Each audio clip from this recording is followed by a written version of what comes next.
kuasa Tuhan yang luar biasa. Nah, saudaraku yang dikasih oleh Tuhan, pada kesempatan ini kita akan belajar satu bagian firman Tuhan. Saya sudah melewati cukup lama bagian firman Tuhan ini, tapi sangat memberkati bagi saya. Dan saya mengajak kita untuk belajar bersama-sama dari bagian firman Tuhan ini. Saya mengambil dari Mazmur 121 ayat yang pertama sampai dengan ayat yang ke-8 kalau kita baca dan lihat di sana. Dan Lembaga Alkitab Indonesia memberikan judul Tuhan Penjaga Israel. Nah, saudara-saudaraku yang dikasih oleh Tuhan, ayat yang pertama nyanyian ziarah, aku melayangkan mataku ke gunung-gunung, dari manakah akan datang pertolongan? Langsung dijawab di sana ayat yang kedua, pertolonganku ialah dari Tuhan yang menjadikan langit dan bumi. Ia tak akan membiarkan kakimu goyah, penjagamu tidak akan terlelap. Sesungguhnya tidak terlelap dan tidak tertidur penjaga Israel. Tuhanlah penjagamu, Tuhanlah naunganmu di sebelah tangan kananmu. Matahari tidak menyakiti engkau pada waktu siang, atau bulan pada waktu malam. Tuhan akan menjaga engkau terhadap segala kecelakaan. Ia akan menjaga nyawamu. Tuhan akan menjaga keluar masukmu dari sekarang sampai selama-lamanya. Amin. Nah, saudara-saudaraku yang dikasih oleh Tuhan, tadi kita diawali dengan pujian Kidung Jemaat. Ketika nyanyikan pujian ini, saya ingat salah satu tokoh yang memberikan kontribusi yang begitu luar biasa di dalam lagu-lagu Kidung Jemaat adalah Fanny Crosby. Pernah dengar? Pernah kenalan? Saya belum berkenalan dengan beliau. Saudara-saudaraku yang dikasih oleh Tuhan, kalau lagu-lagunya dibuat royalti, Fanny Crosby adalah salah satu orang yang terkaya di dunia. Karena dia mengarang kurang lebih 2000 lebih lagu yang dia karang. Dan seluruh dunia orang percaya menggunakan lagu-lagunya. Dan karena lagu-lagunya adalah sangat memberkati. Saudara-saudaraku yang dikasih oleh Tuhan, ada satu lagu dalam Kidung Jemaat yang biasa kita nyanyikan, yang judulnya Tenanglah Kini Hatiku. Lagu ini adalah lagu lahir oleh karena pergumulan, oleh karena situasi dan kondisi. Jiwa yang tertekan, jiwa yang gundah gulana dan berteriak kepada Tuhan, Tuhan, di manakah Engkau ketika anak-anakku dan istriku mengalami kecelakaan dan 3 anakku meninggal dalam tenggelamnya kapal itu. Saudara-saudaraku yang dikasih oleh Tuhan, pada malam hari ini kita ingin melihat bagaimana pemazmur mau menjelaskan kepada kita bahwa dia Allah yang tidak terlelap dan tidak tertidur untuk menjaga kita sampai selama-lamanya. Saudara-saudaraku yang dikasih oleh Tuhan, saya mau ngambil tema pada malam hari ini, pertolongannya. Saudara, dalam situasi dan kondisi seperti ini, kita sedang memandang ke kiri dan ke kanan, sedang memandang ke depan, di manakah ada pertolongan dalam situasi dan kondisi seperti ini. Ada begitu banyak orang yang sedang berteriak kepada Tuhan, Tuhan, aku mengalami situasi dan kondisi yang buruk, aku membutuhkan pertolongan. Tapi ada juga orang yang kecewa dengan Tuhan. Saya sudah begini, saya sudah begitu, tapi Engkau diam-diam saja. Saudaraku yang dikasih oleh Tuhan, sebelum kita masuk ke sana, kitab Mazmur kita kenal ada kurang lebih 5 bagian kitab, ya, yang mewakili kitab Pentatuk. Yang pertama itu adalah pasal 1 sampai dengan 41. Itu ada kurang lebih 41 Mazmur. Penulis utamanya adalah Daud. Baru kemudian nama ilahi yang dominan dalam pasal ini adalah Yahweh atau Tuhan. Pokok yang sering dibahas adalah manusia dan ciptaan. Itulah sebabnya kesamaan dengan kitab Pentatuk, yaitu Kejadian. Nah, saudara, bagian yang kedua, jumlah mazmurnya adalah 31. Dan penulis utamanya adalah Daud dan Bani Korah. Nama ilahi yang biasa dipakai di sana adalah Elohim, yaitu Allah.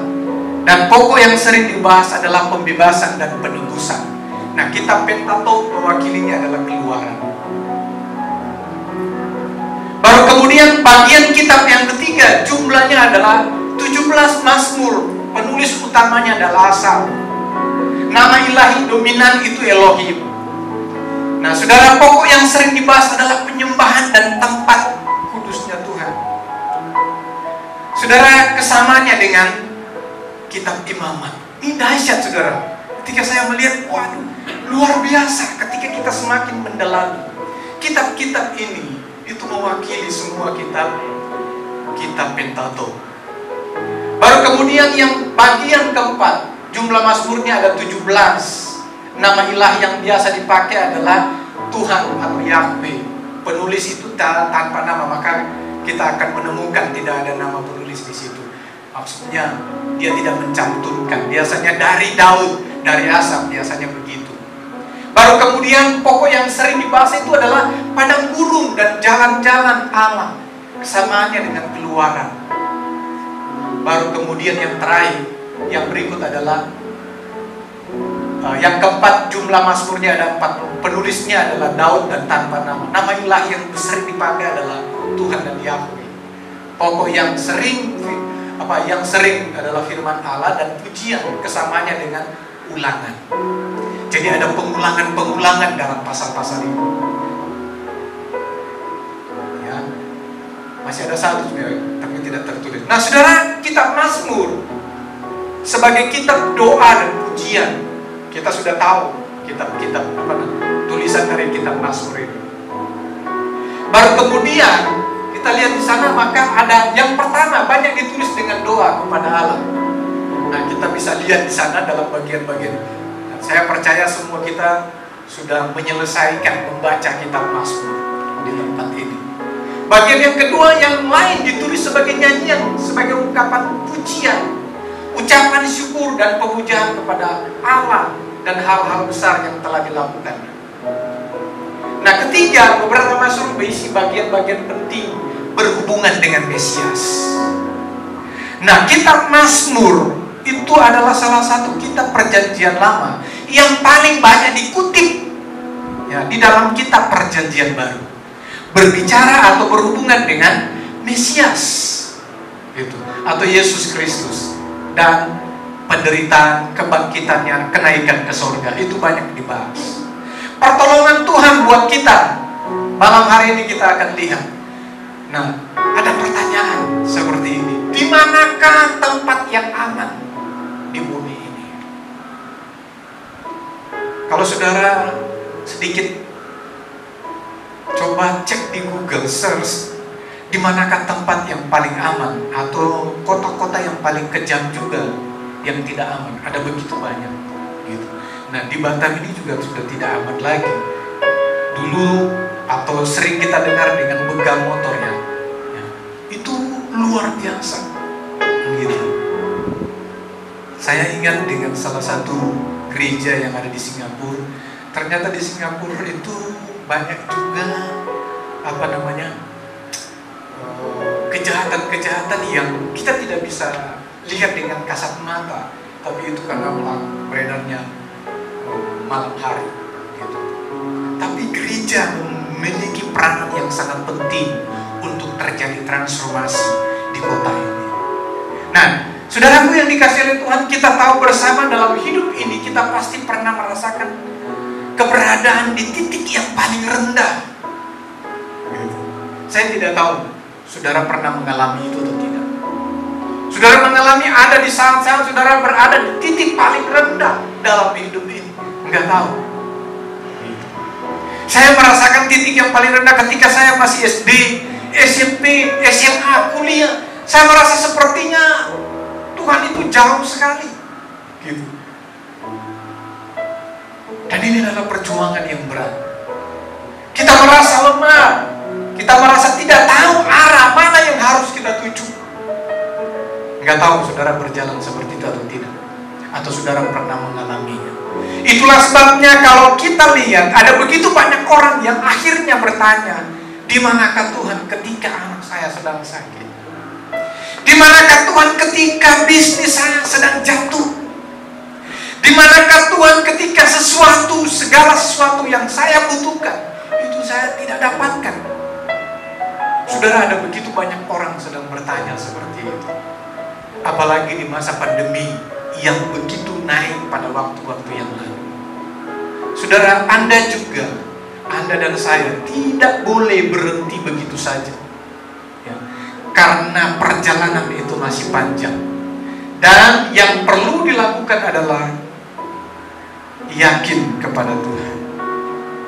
Nah, saudara-saudaraku yang dikasihi oleh Tuhan, kita berharap bahwa dengan perjalanan hidup kita bersama dengan Tuhan, kita mengalami dan merasakan bagaimana Tuhan menolong kita, bagaimana Dia terus-menerus menolong dan memberikan satu pengharapan dan keyakinan yang kokoh ketika kita memegang firman Tuhan yang kita baca tiap-tiap hari.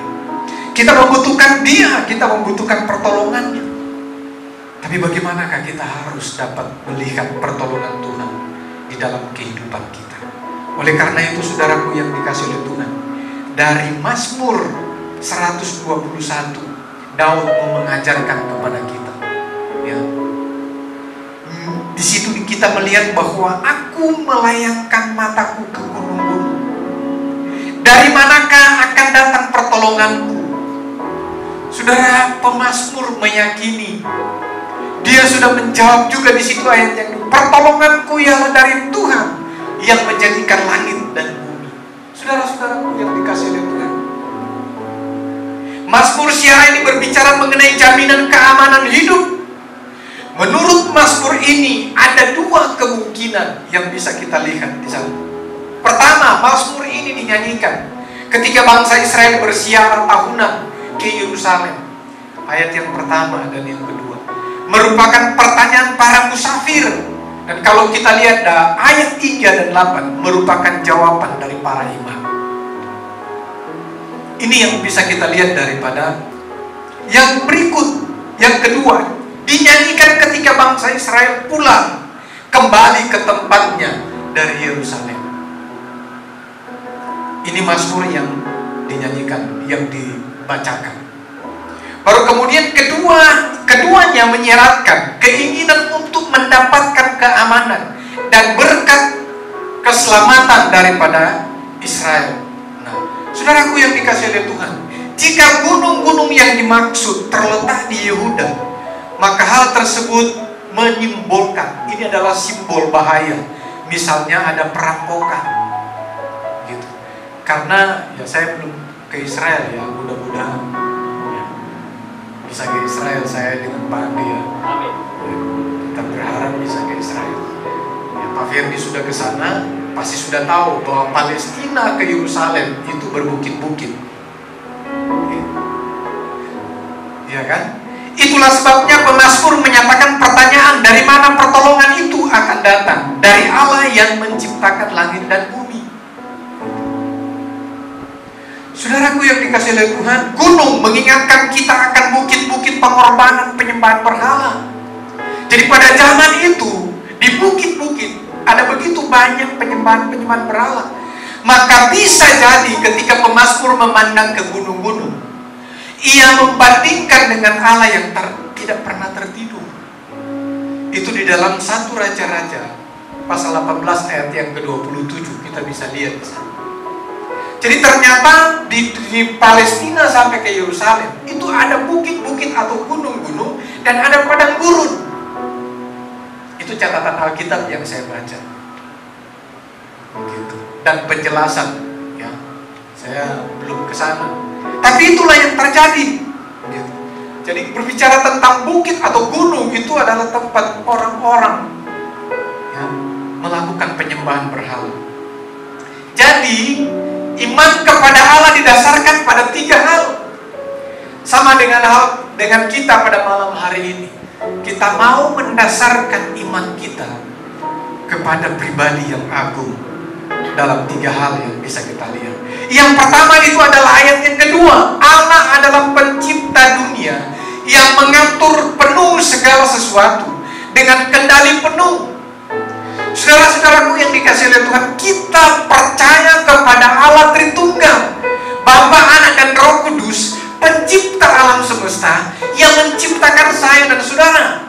Di dalam kitab Kejadian kita menemukan Allah menciptakan kita serupa dan segambar dengan Dia. Itulah yang kita kenal, Allah Bapa, Anak, dan Roh Kudus. Saudara-saudaraku yang dikasihi oleh Tuhan, ada 3 hal yang mendasari iman kita. Yang pertama adalah Allah adalah pencipta dunia ini dan alam semesta ini. Itulah sebabnya kita yakin penuh bahwa Allah menjadi penolong kita dalam setiap situasi dan kondisi. Mengapa begitu banyak orang khawatir? Mengapa begitu banyak orang merasakan bahwa sepertinya hidup ini biasa-biasa saja, seperti hidup ini tidak ada tujuan dan sebagainya? Karena dia salah mengerti dan memahami siapakah Allah yang dia percayai. Saya berharap setiap kita di tempat ini memahami dan memiliki kejelasan, ketepatan, mempercayai Allah yang kita percayai, yaitu Allah Bapa, Anak, dan Roh Kudus, Sang Pencipta alam semesta. Saudara, yang kedua kita bisa lihat di sana, ya, saya sedikit menjelaskan di sini. Tadi saya sudah ngomong. Yang kedua, Allah adalah penjaga Israel. Saudaraku yang dikasihi oleh Tuhan, mengapa pemazmur mengatakan ini kepada umatnya, kepada setiap kita dalam tulisannya? Allah adalah penjaga Israel. Siapakah Allah Israel itu? Allah Abraham, Ishak, dan Yakub. Nah, orang-orang Israel sering mengatakan bahwa Allah Abraham, Ishak, dan Yakub, Allah yang dipercayai oleh Abraham, Allah yang dipercayai oleh Ishak, Allah yang dipercayai oleh Yakub. 3 generasi. Itu mau menjelaskan bahwa Allah adalah Allah penjaga Israel, adalah Allah yang dapat dipercayai. Bukan Allah kaleng-kaleng seperti teman kita Pak Iskandar Dagi, bukan iman kaleng-kaleng. Kutip begitu, saudara. Itulah sebabnya malam hari ini pemazmur mengajak kita bahwa kita mau mempercayai Allah adalah Allah yang menjaga Israel dan tidak tertidur. Kenapa? Sepanjang 40 tahun Allah membuktikan bahwa Dia adalah penolong bagi Israel. Mereka berjalan di padang gurun. Kita tahu bersama di padang gurun, kalau malam dinginnya minta ampun, kalau siang panasnya minta ampun. Menurut penelitian, 3 hari kita berjalan di padang gurun, maka kita akan geger otak karena panas. Itulah sebabnya Allah menyediakan apa?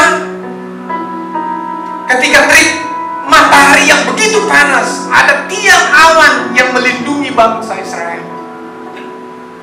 Ketika malam hari dinginnya yang luar biasa, Allah menyediakan apa?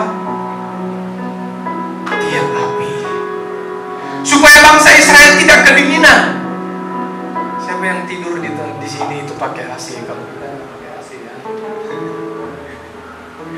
Kalau nanang di Marina City, AC-nya enak sekali.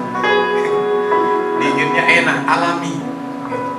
Biasanya kalau kita pakai AC, ya sudah 18 derajat itu kita sudah pakai selimut ya. Tapi waktu di padang gurun itu dinginnya semakin luar biasa. Maka Allah menyediakan tiang api. Nah, saudara-saudaraku yang dikasihi oleh Tuhan, yang ketiga, Allah adalah penjagamu. Jadi pemazmur tidak hanya mengatakan bahwa Allah itu adalah penjaga Israel, tapi dia mengatakan juga Allah adalah penjagamu. Ya, ini merujuk kepada Mesias sebagai penjaga kita yang telah membuktikan di atas kayu salib. Setiap orang yang percaya kepada Dia, Dia akan menjaga kita dan melindungi kita. Jadi tidak hanya sekedar bangsa Israel, dan Allah membuktikan bahwa Dia menjadi penolong dan penjaga kita melalui Yesus Kristus. Kalau tidak, kita tidak seperti ini. Saudara-saudaraku yang dikasihi oleh Tuhan, Ia akan memelihara orang-orang percaya kepadanya dari terik sinar mentari Palestina. Ia akan menjadi pelindung yang berkuasa di sebelah tangan kanan dan Ia akan memelihara kita dari bulan dan seterusnya. Saudara-saudaraku yang dikasihi oleh Tuhan, ternyata bulan waktu itu dikaitkan dengan tahayu mengenai penyakit. Nah, Allah akan melindungi kita dari segala penyakit terhadap bangsa Israel.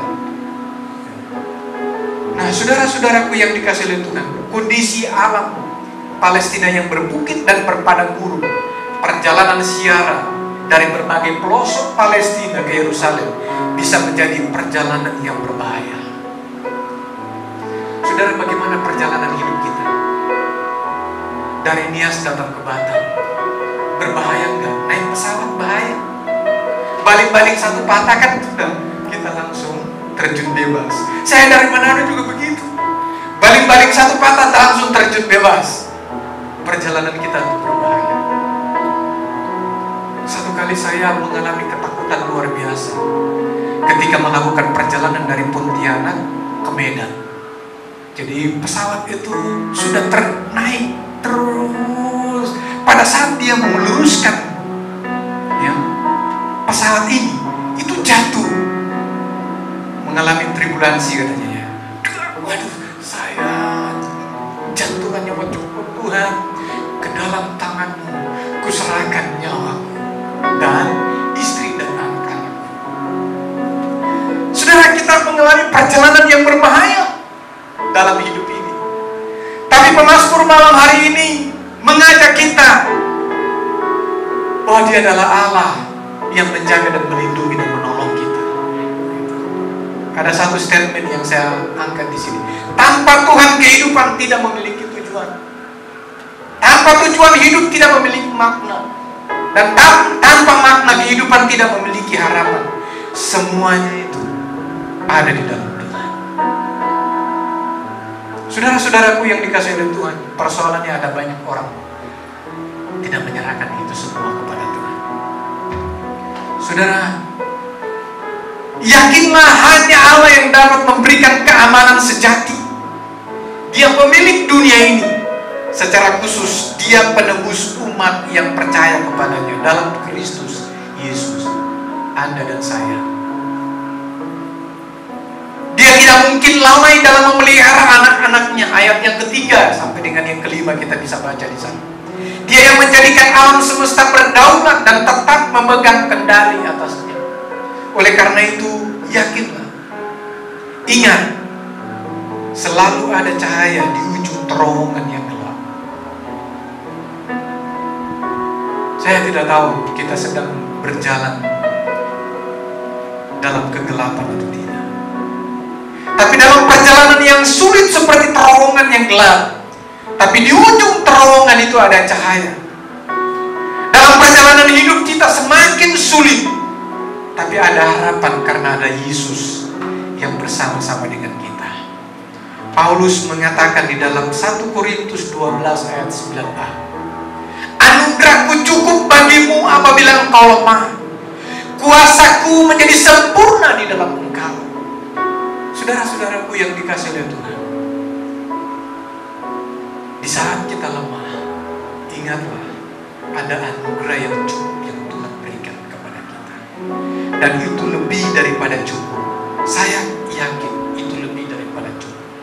Jadi kualitas iman akan menentukan rasa aman kita dalam penyertaan Tuhan di tengah dunia yang penuh dengan ancaman ini. Jadi kualitas iman dan percaya kita kepada Tuhan akan membuat kita berdiri teguh dan berjalan dengan kepala tegak bersama dengan Tuhan. Tapi orang-orang yang tidak memiliki iman yang kokoh akan berjalan di dalam kekhawatiran demi kekhawatiran. Seperti lagu tadi, kita akan berjalan dari kemuliaan kepada kemuliaannya. Saudara-saudaraku yang dikasihi oleh Tuhan, biarlah bagian firman Tuhan yang boleh kita renungkan pada malam hari ini memberikan wawasan dan pengertian dan pemahaman bahwa Tuhan kita adalah Tuhan yang dahsyat dan ajaib.